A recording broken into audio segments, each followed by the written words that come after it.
Здравейте, приятели на фентазито и фантастиката. Надявам се, че сте добре. Добре дошли в поредния епизод на Пазителят на Зеларен.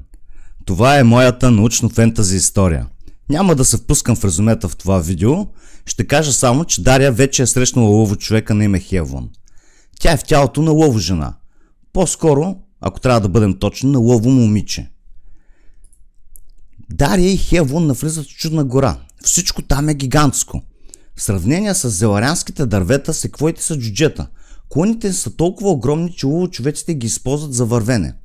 Дария и Хевлон обаче трябва да заобикалят столовите, катерейки се настрани. Горската фауна също не е особено малка.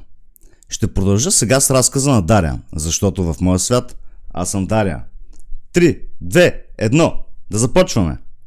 Минаха няколко часа в ходене и катерене настрани, така нареченото дънеро пресичане. Умът ми продължаваше да попива с жадно за обикалящата го среда. Всички зеларянски цветя надхвърляха човешки ръст. И не само това. Те не бяха по-малки от земни дървета. Приличаха на цветя, да, но с това приликата с обикновени цветя свършваше. Освен това, тук-там из горския пот се забелязваха ярко-жълти фунии. Те не напомняха с нищо на цвета. Бяха просто ярко-жълти фунии, без листа или стебла. Също така имаше оранжеви сегментирани растения, подобни на палмови дървета, но със светло-червени корони. Гъбите тук бяха странни. По-големи от всичко останало, с изключение на самите мега дървета, те идваха в ярко-сини, ярко-лилави, розови, оранжеви, както и чисто черни цветови вариации. След като заобиколихме друг огромен ствол, използвайки техниката катерене настрани, се натъкнахме на стадо шестокраки същества, големи колкото немска овчарка. Насекомите приличаха на скакалци, задният чифт каркас се откоряваше. Главите бяха издължени и приличаха на топки за ръгби. Вместо усти на зъбени клюнове вземаха долната част на главите. Над тях надничаха 4 очи, но подредени едно над друго. От задната част на удължените глави 2 антени се извиваха назад. Те бяха толкова дълги, че стигаха последния чифт крака. Но хайлайтът на зеларянските скакалци бяха техните сегментирани като скорпиони опашки, които бяха по-дълги от самите насекоми и завършваха с жило. Жълтеникавите скакалци лазеха около обраслите с листа разклонения на клона, някой опасно близо до нас. Хевлон, какви са тези същества? Попитах. Тези се наричат скакал-скорпиони, обърна се лово човека към мен. Жилата им не са ли отровни?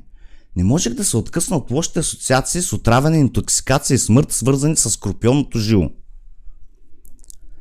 Не, но ако те ожилят, ужасно боли, отвърна лово човека, така че внимавай. Само секунди след като Хевлон изрече предупреждението си, едно от съществата скочи близо до него. Могъщата опашка на лово човека посрещна скакал скорпиона във въздуха и изхвърли насекомото зад борда. То падна от гигантския клон, издавайки странни штракащи звуци. Добър рефлекс, похвалих аз лово човека, изненадана от бързината на новия ми спътник. Хевлон се усмихна. Благодаря, така се прави. Интересното е, че лицето на лово човека можеше да възпроизведе широка гама от емоции и изражения, повечето от които чисто човешки. Когато ме видя за първи път, лицето му имаше изненадно изражение, което беше лесно забележимо. Когато научи за странните обстоятелства около появата ми, лицето му придоби замислен вид, както и неговите нюанси. Сега, когато повдигна страните на устните си в лека извивка, изражението на лицето му не можеше да бъде сбъркано с нищо друго, освен с нормална човешка усмивка. Лицето на лово човека също даваше представа за възрастта му. Доколкото успях да преценя, Хевлон беше по-скоро стар, отколкото млад. Следващите дървета, през които минавахме, отново бяха населени с тези скакал-скорпиони. В крайна сметка разбрах за какво са им клюновете. За мое успокоение, не за да ти отхапят пръстите.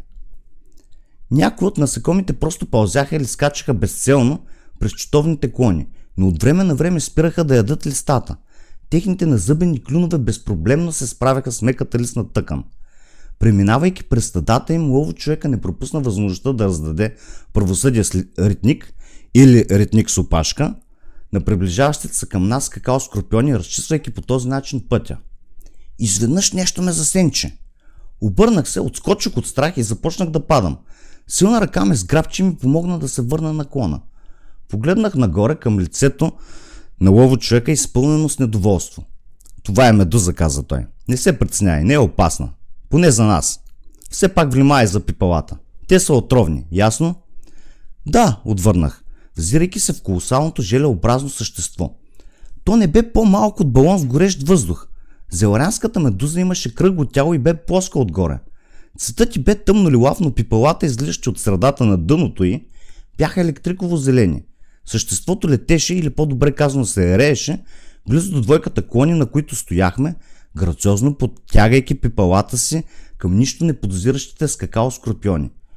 Те наистина бяха нищо неподозиращи. Дългите десетки метри пипала дори промениха цвета си от електриково зелено до тъмно зелено, съответстващо точно на цвета на тези дървесни листа. Трябва да почакаме малко, каза лово човека.